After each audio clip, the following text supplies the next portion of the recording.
right, Raheem. Over the weekend, I'm still in Arizona, the state where Bam Rodriguez had a really good fight, a fun, pretty sensational sixth round knockout over former WBA bantamweight titleist Antonio Vargas. But I was not at the fight. I was here in Williams, Arizona, celebrating my wife Samantha's birthday and watching the Knicks clinch their first championship in 53 years. So San Antonio, they got beat in one sense, but they showed out in the other sense, and it was represented by Bam Rodriguez when the Spurs let him down.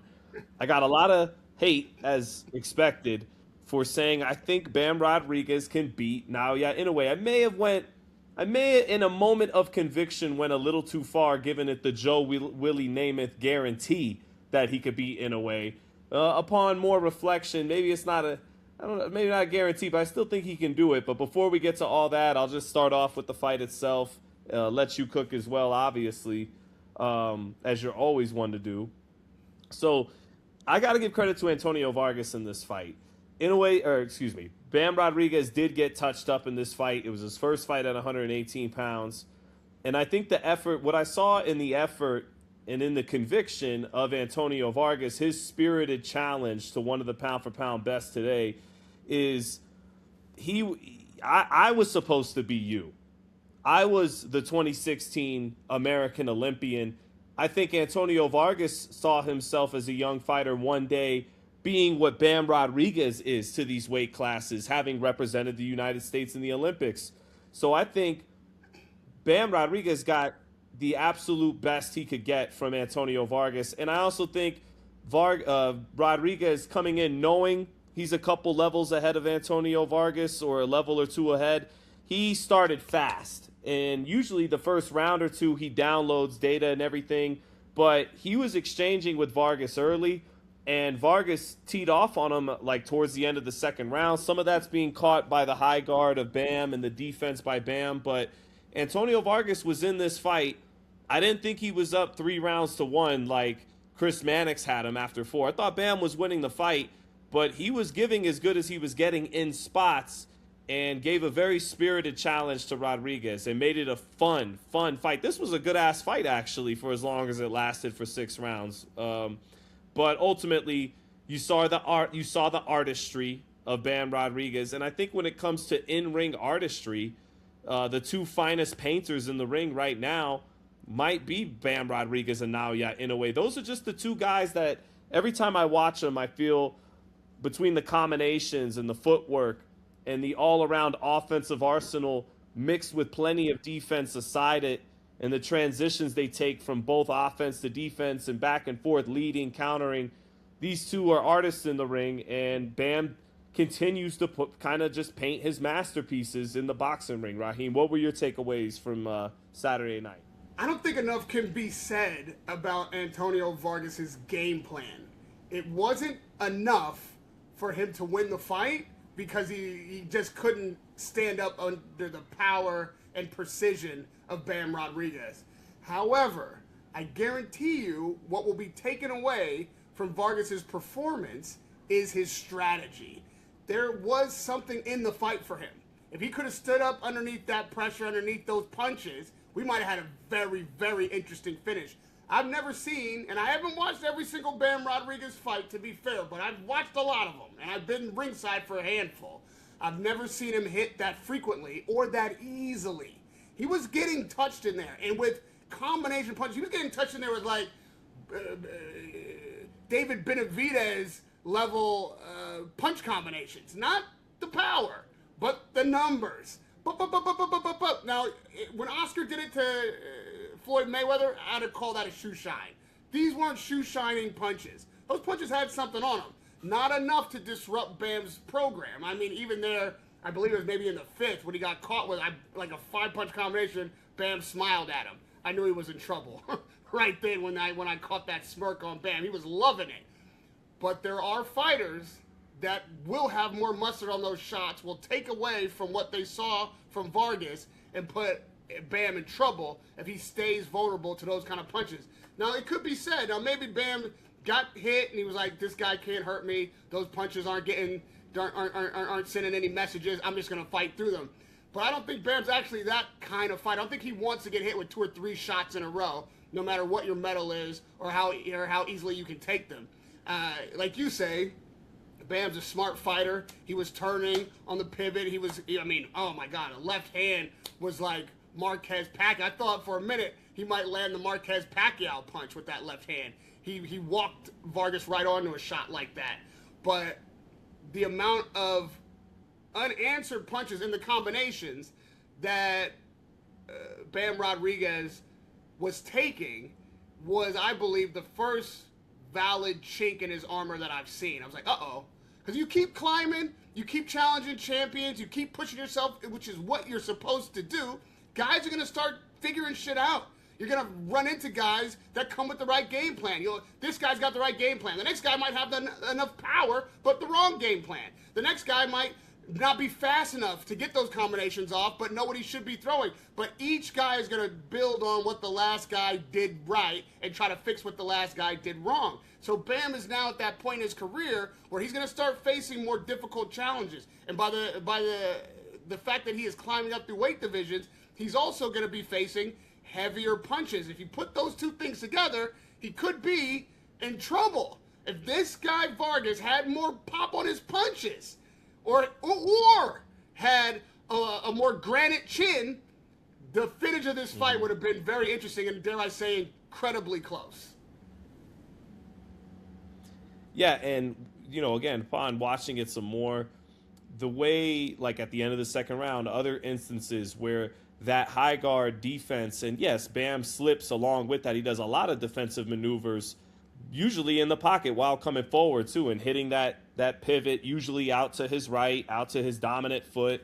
But someone like Inoue could overwhelm him with the speed and the power and the combinations, piercing the high guard the way Antonio Vargas did. The reason why I think it'd be really interesting, you're talking about all the tape being out on a fighter that other fighters get to study fight after fight after fight, and they get more data on you as the whole boxing world watches you. I also know Inoue can be vulnerable in between punches, and I think Bam Rodriguez is brilliant at punching in between punches. So I think that fight, stylistically, could wind up being the more exciting fight than the Nakatani fight was, which we talked about, was very tense, was a high-level chess match. But I think when you look at it, that when he gets comfortable, and that's a big question in an Inoue fight, can he get comfortable? Can he get through the early part of the fight and at some point feeling that power and that speed, if it doesn't pierce through his high guard movements too much, if he starts to get comfortable punching with Inoue like he has every other opponent, that's where I think he can find huge success, hitting Inoue with a level of consistency that other fighters haven't, and challenging Inoue in the exchanges in a way most fighters won't challenge him because they get awestruck by the power speed combo and the punch selection, the variety by Inoue. But if Rodriguez can download that data early and punch with Inoue, I think he can catch him in between in a consistent level the way other fighters have only been able to do in spots and can't sustain. I think he could be able to sustain it. And when you talk about moving up weight classes, look, Inoue started at 108 on the championship level, Rodriguez at 112 on the championship level. They're not that much apart really in size if you really think about it. But obviously Inoue is much more acclimated and everything. I understand why Inoue is the favorite in that matchup. We originally didn't like it. It's like, no, we'd rather see Inoue move up to 126 and Bam is too small. But then I thought about it, and it's like, look, the 126-pound weight class, Raheem, hasn't had a unification in 23 years. So what I'm saying is, and I like all the featherweight champions. I love the Bruce Carrington and Madison Square Garden against Inoue. Those guys haven't put in the work that Bam Rodriguez has. Bam Rodriguez is arguably already a Hall of Famer at 26 years old. He is the other special force of nature in these bantamweight, previously flyweight divisions. He is becoming Inoue's equal. He has some catching up to do. Inoue undisputed in back-to-back weight classes. Rodriguez basically undisputed at 115, still making his mark. He's got catching up to do. But at 26 years old, he is significantly more decorated than any of the other 126s. So if anyone's going to deserve that passing of the torch moment, and I think timing plays a huge factor in why I think he can get it done. He's 26, he's peaking. Inoue is still great. He's still in his prime, but I think his peak is now behind him. You add all this up, and I've changed my mind in the last month about Inoue and Bam Rodriguez. I'm now a lot more open to it, and I like the fight. What do you think, Raheem? Well, the fact that Bam is going up to 22 to face Inoue, if that's in fact what happens, and I think that is what happens, I'm going to still say, well, this is not the fight that I love necessarily the most. I will reiterate what got boos from the comment section and poo-pooed from you. If he can go up to 22, why can't I get Inoue going up to 26 and faces an old Lomachenko? Yes, I'm going back to the well on that one. I still want that fight.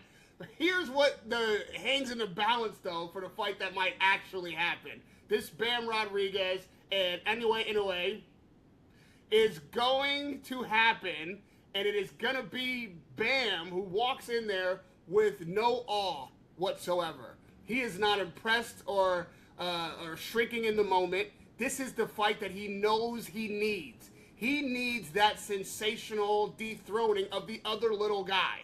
There can only be one little guy at a time that is really being talked about in boxing and have anywhere near the top 3 on the pound-for-pound list.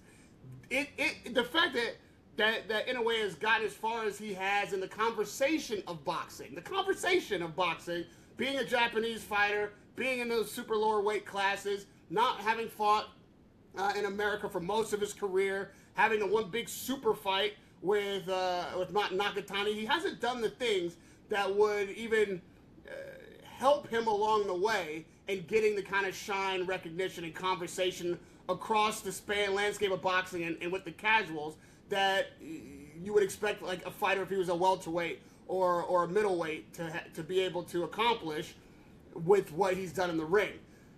You have to understand that Bam Rodriguez, which you 100% do, is coming in the younger man, he's coming in the Mexican, and he is coming in to plant his flag, not just as a potential Hall of Famer, but the guy of this era. And that position can't be held by both of them. It's either going to be, we harken back to Inoue and what he was able to do in the Usyk heavyweight era, or it'll be Bam having to wait till Inoue ages out and potentially then come on a bit later in his career and probably have to climb up some weight classes to do it, maybe even to 26 himself. This is I heard you give the analogy of Crawford Canelo, right? Which I understand why that is, but for me, for Bam, it's more like the Mayweather De La Hoya, right? It is the moment that in one fight could propel a guy who's already got momentum, whose name's already on the tip of people's tongue, who's already got some shine, but create a moment for him where it's like, oh, he's even better than what we thought. Oh, this is solidified now. We can stop talking about Inoue in that way and start talking about Bam, who will have more traction in the American market, who has Eddie Hearn, is going to help him promote in the UK, who, whether it is right or wrong, will eclipse Inoue's global stardom if he wins this fight. That is baked in the cake. And people might go crazy when they hear this, but it's the truth. This is what could happen, and Bam knows that. If we're going to go with the X's and O's, man, like, yes, he's a smaller fighter, but he's a younger fighter with the kind of punching power that I think he will carry to 22. He might be more dangerous at 22 than he ever has been. And you know that Inoue goes down. You know Inoue can be knocked down, and he gets up and wins fights. He gets up and stops the opponent. But he's there for the taking. He's there to be hit, and it can be knocked down by lighter fighters, by fighters with less punch power. So for me, the question will be, how much of the storm can Inoue weather? And when he does end up getting that, if the fight goes long enough for him to get that second gear, that second win, that spinach in the corner, that phenomenal recharge that Inoue is known for, at that point, if Bam is still being able to be hit the way Vargas hit him, will he then overwhelm Bam Rodriguez? If Inoue, for me, wins this fight, it's down the stretch. It's Bam fight early, Inoue's fight late. Bam should stop this. Should get a stoppage between 6 and 8. If that, to me, is his greatest path to victory. If it's going 12, I got Inoue. If it's a stoppage, I got Bam. Yeah, I got an offsetting view with a number of things. First of all, I don't think if Bam beats Inoue, I don't think he takes the era from him. I think it's a passing of the torch of a fighter entering his mid-30s against a fighter in his mid-20s. I don't think Rodriguez could ever duplicate the global box office success Inoue has done. I think because Inoue has commanded bigger purses and bigger box office revenue by far than any fighter who's come through the bantamweight weight classes. He's even put up higher box office numbers than Prince Nassim Hamed did in the United Kingdom. And Bam Rodriguez he's Mexican, but he's in Japan, right? But this is what I meant true, by global. But he's not gonna eclipse Inoue in Japan. I'm not even talking like I understand what you're saying, and I'll let you finish. But just to clarify my point, I mean, like that's why I said around the landscape of boxing and casuals, I think Bam's potential to have his name ring out, for more people to know who he is, for him to be a bigger global star, is there. But you might still disagree. Well, I think, what I meant by global is totaling it all. Wherever the revenue source is coming from in the world, put it all in one pot. Even if it's hypothetically $20 in the United States and $5 in Germany, but $50 million in Germany and in Japan, then that means ultimately globally you're the bigger box office guy when you add up every little global market there is, even if 98% of it is coming from one market in particular. And Bam Rodriguez is, never going to duplicate those kind of numbers. I don't think he'll even quite be able to do what Barrera and Morales did at the box office in North America. David Benavidez at 200 pounds, being Mexican-American, is struggling to move the needle the way a lot of people like me think he should be able to, because I get, in Mexico, to quote American Me, which is a movie about L.A., not Mexico, they're like, he's not Mexican, ese. He's not, I just love that movie and how to bring that line up. When you're not from Mexico, unless you're Oscar De La Hoya and Fernando Vargas, you only get but so far, and Ryan Garcia too, but he's a bantamweight. He's going to be a junior featherweight. Point being, I don't think he'll ever reach the box office success that Inoue has reached, and I don't think he would supplant him as the face of this era in lower weight class boxing. I think he'd be getting him at the right time, to a degree, and that it'd be more like a passing of the torch. But Inoue, through his dominance in halfway through the 2010s, through halfway through the 2020s, that 2015 to 2025, 2026 era, that would be its own era. And Rodriguez would now be the new Inoue in those weight classes if he could beat Inoue and take that torch.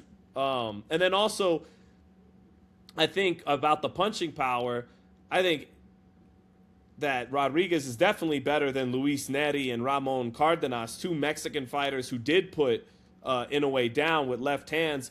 But punch for punch, especially with Cardenas, I'm not sure he hits as hard as those guys. I'm picking him because I think he can figure it out, find the right openings in between shots and really counter punching in the pocket that he can land with a level of consistency and frequency that those fighters, largely after they dropped Inoue, got shut down once Inoue figured them out and took his game to another level. And I think, there's even little technical things. As great as Bam's pivots are, they're usually to the right. And people pushing back on my theory that he could beat Inoue or will beat Inoue are saying no. Inoue will do what Teofimo Lopez did to Lomachenko, who Bam Rodriguez studied a lot. And that's cut off that angle that he tends to go to the right, to the right, to the right. Inoue will figure that out. Look, Inoue might be too much for him. It might take a fighter like Rafael Espinoza, like Bruce Shushu Carrington, who's got a natural size advantage and they're younger, to beat someone as special as Inoue. And I don't think it's Bam Rodriguez's fight early. I think Rodriguez has to fight a lot with the opposite temperament he fought Antonio Vargas with. I think he'll need to lose the first 3 or 4, or he'll be behind a third of the way through that fight, having to figure out Inoue. And then eventually when he downloads that information, he starts to see the right openings. When he gets comfortable with the power, if he can get comfortable with the power, that's when he starts to punch and counterpunch in the pocket, challenge Inoue in the exchanges, and starts to outland him, starts to hit him with a level of consistency that other fighters can't do. That's how I see him winning the fight. And can he stop Inoue? Yeah, but I think Inoue can stop him too. I think that might be the firefight that we were hoping Inoue Nakatani turned into. But, you know, Nakatani, tall, knockout artist. Inoue fought to win in that fight. I think against Bam Rodriguez, he will fight to get the knockout, and that can actually help Rodriguez have more openings than Nakatani was presented, and he's got a different style than Nakatani. He has more punch selection than Nakatani. He may not be as tall and as formidable at long range with the same level of knockout power, but boy, is he creative and compact in that pocket. If he can get comfortable there, that might be Inoue's ass. All right, let me work backwards. Yes. The fact that Inoue is as talented as he is and has had the success that he's had and as smart a fighter as he is and as quick as he can be, all has to be out the window for Bam Rodriguez. This is what I'm saying about him being a Mexican fighter with what I believe, and I'm putting a lot of ifs because we don't know, right? He'll be going up to yet another weight class. We just seen him go up to a weight class. Now he's going to another weight class to fight the arguable #1 pound-for-pound fighter in the world right now, and who has had much more accomplished successes over the span of his career than Bam has seen yet, but also gives away a lot of years attaining that experience.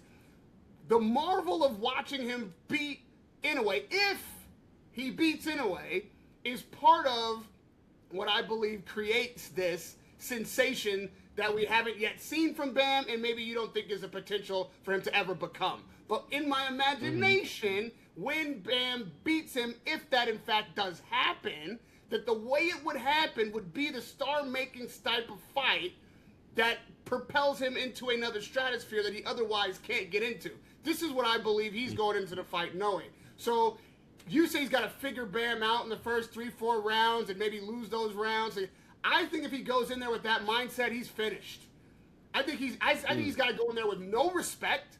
He's got to go in there and force Inoue to prove that at that age, he's still the guy that can do something that is going to make Bam change his strategy. Bam's got to go in there and do Bam things and force Inoue to make him do other things. Don't go in there trying to figure out what Inoue is going to do and then download information and all that shit. No, he's going to beat you that way.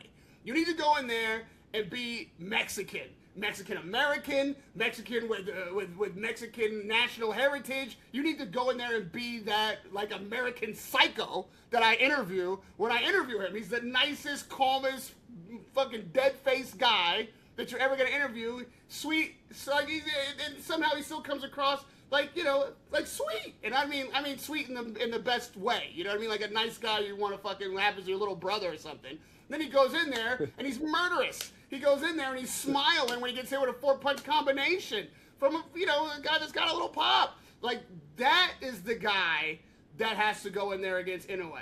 And if that guy in that style wins that fight, I think we see from him something in the way of popularity and engendering fan enthusiasm that we wouldn't otherwise see if he doesn't do this that way.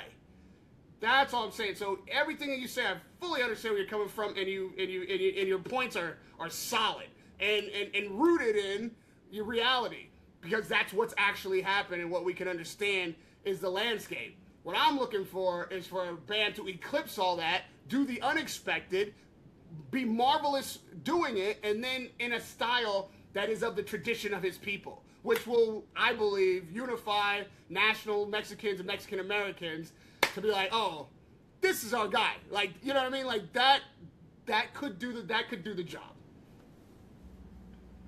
Yeah, no, you're right. All I mean is be a little bit more defensive minded than you were earlier against Vargas. You're right. You got to step to Inoue. But you got to be Bam Rodriguez. You're absolutely right. You can't be getting hit the way Vargas is hitting you and punch after punch. Like, you can't be doing that. Which was my original caveat. I said if he's not vulnerable to those punches, he's got to make whatever adjustment is necessary. But even that, when he makes those adjustments with Robert Garcia, comes in with a game plan, that's also got to be about him, not about Inoue. Like, I wouldn't be in there trying to figure out which punches Inoue is going to throw or which kind. Figure out how to guard, pivot, and slip those shots, no matter who they're coming from, and then go in there being the best Bam, and living up to your name.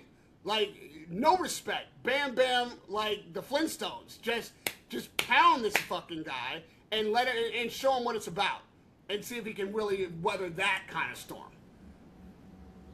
Yeah, and just to cover our ass a little bit. Yes, I know Bam Rodriguez got his jaw broken against Israel Gonzalez. I know a faded, well past his prime, Gallo Estrada dropped Bam Rodriguez with a right hand midway. So we're talking about Inoue's been dropped, Bam's been dropped, Bam's been hurt too. So what makes it a good fight? And then also when you mention, because I know how they think, Raheem. When you mentioned he didn't have some of the watermarks.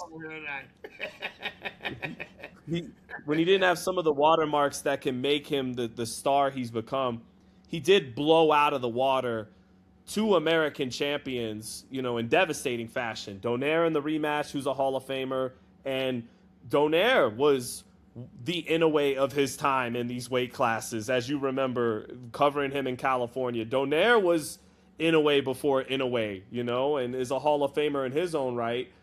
But what he did to him in the rematch, and then what he did to Stephen Fulton in their fight, which was really a summit meeting. Like, Stephen Fulton was a fringe pound. Yeah, Stephen Fulton, that was supposed to be a really competitive fight. So, yeah, he has blown out American champions. He's won the biggest fight in Japan's history. Only him and Terrence Crawford, I think, have, in the four-belt era, won undisputed in multiple weight classes. So he is the motherfucking guy and deserves to be the favorite over Bam Rodriguez. I just think timing matters in boxing. I don't think there's really as big a size difference as we think. I think if Rodriguez can hold up to the power, given his youth, he'll do it. Timing also matters in stardom. I know how huge a star Inoue is in Japan. I know that he's on a lot of people, and rightly so, top of their pound-for-pound list after this performance from Usyk. With all that said, and rightly so as it should be, a lot of times, whether it is just or unjust, a guy coming in doing what, like you said, Fulton couldn't do, what Nonito couldn't do, coming in as, again, a Mexican-American with a different kind of temperament, personally, likable and calm and quiet, but yet vicious assassin in the ring, a guy who does get knocked down, also get back up, guy who perseveres through a broken jaw, a guy who could go over there and do what shouldn't be possible and catch a guy at the right time. Just when the broader world of boxing, maybe a few casuals, I don't think Inoue really has a name amongst the casuals. He's not a household name like that, but those of us in boxing who appreciate the art and know what it is, 100% put him at the top of the pound-for-pound list. Yes, we all know and should know. But it's right, he's catching him right at that moment where really for Inoue to cross over into that broader stardom, he's got to still fight more. He should be able to retire right now and everybody know who he is, know everything that you just said about him, and put him right up there as that guy in that era. But the truth is, that's not where the conversation is around him in the broader landscape of boxing. If this fight turns into an upset, which it would be, I would believe, at least in the betting odds, for Bam to win that fight, and like again, in the kind of fashion I'm talking about, just because of the moment, the amount of stardom that Inoue has right now, and where Bam is on the trajectory to get, they meet at the perfect time to propel Bam well beyond where he is, and then Inoue becomes that launch pad in a lot of people's mind who don't yet know about Inoue or aren't yet really fans of his, or maybe only saw the Nakatani fight. They haven't been following this guy forever. They just saw that fight because it was helped by Riyadh Season Promotion, American promoters. We got involved in the biggest fight in Japanese history, and everybody, was in it for that reason. But a lot of people, believe it or not, a lot of people were seeing both Inoue and Nakatani for the first time when they fought each other. They're just now getting on the radar, just now getting into people's awareness. So if Bam comes in now and beats that guy, it can be an outsized level of fame and success for winning that fight, even with all that Inoue has done, accomplished, and should be given credit for. That's all I'm saying. It's possible. I put a lot of ifs in there, but if it runs down that way, it's possible. And to your point, let me also do a little housekeeping. I know how talented Inoue is. This isn't about not respecting or acknowledging what Inoue has done, his talent, the fact that, yes, he could possibly stop Bam himself. I'm saying what happens if it goes the other way. And yes, Bam's been knocked down. Yes, Inoue's the bigger fighter, the more accomplished fighter, the guy who's already done against what I consider to be a bigger fighter in Nakatani. And I'm on record many times to a lot of people's chagrin talking about that second gear that Inoue gets later in the fight, that tremendous ability he has to pop spinach like Popeye and all of a sudden beat any Bruto in front of him. If all that is still in place, that only makes the kill that much higher for Bam to climb, which is why I think he's got to get it done early before that second gear pops in, and Inoue ends up as fresh as he was in the second round, and Bam is like a human being in the eighth. So, yeah, all of that is why, if Bam can get it done, makes it the kind of win that I believe it would be if it were to become a Bam upset. And you could argue that it would be number 1 and 2 pound for pound,